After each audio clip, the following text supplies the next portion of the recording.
பொன்மனச்செம்மல் புரட்சித் தலைவர் எம்ஜிஆர் அவர்களையும் இதயம் புரட்சித் தலைவி அம்மா அவர்களையும் வணங்கி, அன்பான தமிழ்நாட்டு மக்களே, வருகிற 23ஆம் தேதி நடைபெறும் சட்டமன்ற தேர்தலில் தவறாமல் நாம் ஜனநாயக கடமையை நிறைவேற்றுவோம். இது தமிழ்நாட்டை காப்பாற்றுவதற்கான இறுதி யுத்தம்.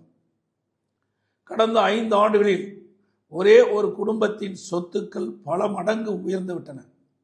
ஆனால் மாநிலத்தின் கடனோ அதிகமாகி மக்கள் தலையில் விழுந்திருக்கின்றது. பொய்யான வேலைவாய்ப்பு வாக்குறுதி அளித்து மக்களை ஏமாற்றிவிட்டார்கள். கடந்த 5 ஆண்டுகளில் உயர்கல்வித்துறை முற்றிலும் சிதைந்து விட்டது.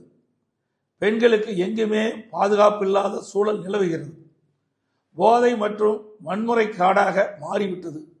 இந்த அராஜக ஆட்சியிலிருந்து உங்கள் பிள்ளைகளை காப்பாற்ற உங்கள் வாக்குத்தான் ஒரே ஆயுதம். ஒரு குடும்பம் மற்றும் அராஜக ஆட்சிக்கு முற்றுப்புள்ளி வைத்து மக்கள் நலன் காக்கும் குற்றமற்ற சிறப்பான பாதுகாப்பான தமிழ்நாட்டை அனைத்து இந்திய அண்ணா திராவிட முன்னேற்றங்களால் மட்டும் தர முடியும். காவிரி டெல்டாவை பாதுகாக்கப்பட்ட வேளாண் மண்டலமாக அறிவித்து விவசாயிகளை காத்த அரசு நமது அனைத்து இந்திய அண்ணா திராவிட முன்னேற்ற கழக அரசு. ஒரே ஆண்டில் 11 புதிய அரசு மருத்துவக் கல்லூரிகளை கொண்டு வந்து சரித்திரம் படைத்தோம் நம்முடைய அரசாங்கம். மாணவர்களின் கல்வி மேம்பட விலையில்லா மடிக்கணினிகளை வழங்கியதும் நமது அரசு. அம்மா உணவகம் மற்றும் அம்மா மினிக்கிளினிக் ஆகியவற்றை ஏழைகளுக்காக அமைத்து கொடுத்தோம். சிறப்பான நமது தேர்தல் அறிக்கை மூலம் வளமான ஒரு எதிர்காலத்தை தமிழகத்துக்கு வழங்க இருக்கின்றோம். அது மூலம் தமிழ்நாடு இன்னும் முன்னேற்ற பாதையில் செல்லும்.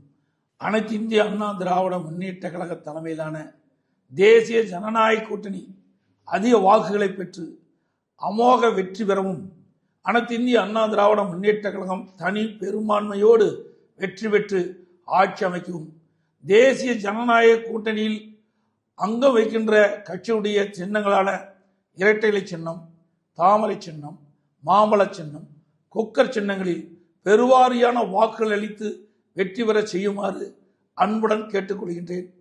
நன்றி, வணக்கம்.